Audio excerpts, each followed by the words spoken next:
मुसलमानों के कल्चर में हया है, शर्म है, गैरत है। बेपर्दगी बेहयाई कभी मुसलमानों के कल्चर में नहीं रही है। आज मुसलमान बदकिस्मती के साथ गैर मुस्लिमों के पीछे चल चल के यहाँ तक आ गया कि उसकी अपनी बहनें बेपर्दा, उसकी अपनी बीवी बेपर्दा, उसके अपने घर की औरतें बेपर्दा हैं, मगर इस मुसलमान की गैरत जोश नहीं खाती कि कम से कम कुछ नसीहत ही कर दे, समझाई दे कि तुम क्यों बेपर्दगी कर रही हो।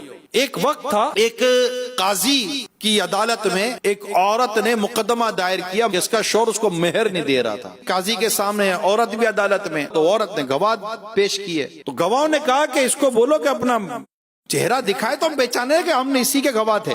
तो काजी ने कहा कि अब चेहरा दिखाओ।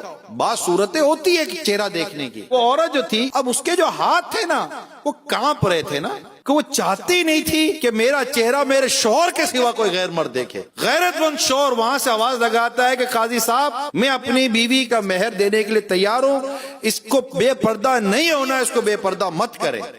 मुझे भी गवारा नहीं है कि मेरी बीवी को कोई गैर मर्द देखे। जब उस औरत ने ये देखा कि मेरा शौहर इतना गैरतमंद है कि उसको यही गवारा नहीं कि मेरे चेहरे को कोई गैर मर्द देखे, तो इसने काजी साहब को कहा, काजी साहब मेरा शौहर इतना गैरतमंद है, मैं इससे मेहर लेकर क्या करूंगी। मैंने उसको अपना मेहर माफ कर दिया। ये पहले ऐसा दौर था, शौहर गैरतमंद थे। आज माजरत के साथ बेगैरती है, अपनी बीवी को बेपर्दा घुमाते हैं, समझाते भी नहीं है। आदमी कुदरत पर समझाए, दिल रंजीदा हो, समझाता हो, सब कुछ करता हो, मगर फिर भी अगर खुदा ना खाता नहीं होता तो एक अलग केस है। लेकिन पहले तो ये कि मर्द की अक्ल से पर्दा हटेगा तो इसकी औरत पर्दा करेगी ना। और अभी तो हमारे माशरे के अंदर बेपर्दगी को प्रमोट किया जा रहा है, और ये आज से नहीं हो रहा है, कई बरस गुजर गए ये हो रहा है। नतीजा आपके सामने, बेपर्दगी की वजह से आज कंवारी लड़कियां माएं बन रही हैं।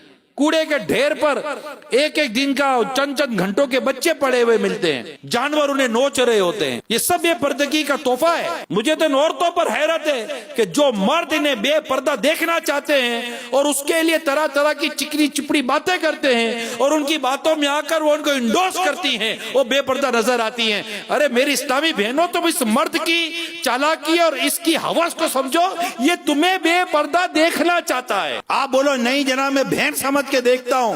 क्या बहन समझ के देखते हो? घर में बहन है ना, देखो उसको। मैं माँ समझ के देखता तो है ना, घर में माँ, देखो इसको। घर में माँ को देखने की फुर्सत नहीं है, दूसरों को मेरी माँ समान है, मेरी बहन जैसी है, मेरी माँ जैसी है। ये सारी बहन जैसी माँ जैसी तुमको ऐसे मिलती है? कभी बोला ये मेरे चचा जैसा है, ये मेरा भाई जैसा है, ये मेरे दादा जैसा है, ये मेरे नाना जैसा है?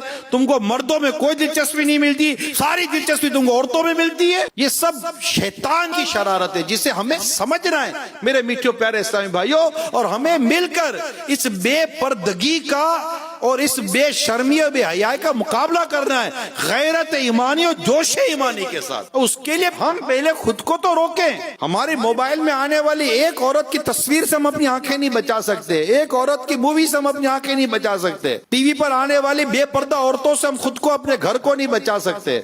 घर में फिल्में, ड्रामे, गाने बाजे माँ बहनों के साथ बैठकर तो कौन देख रही है? अल्लाह की पनाह। तो अल्लाह हम सबको सही मायना में गैरत ईमानी, जोश ईमानी अता फरमाए, और हमें अल्लाह करीम अपनी नफ्स पर काबू अता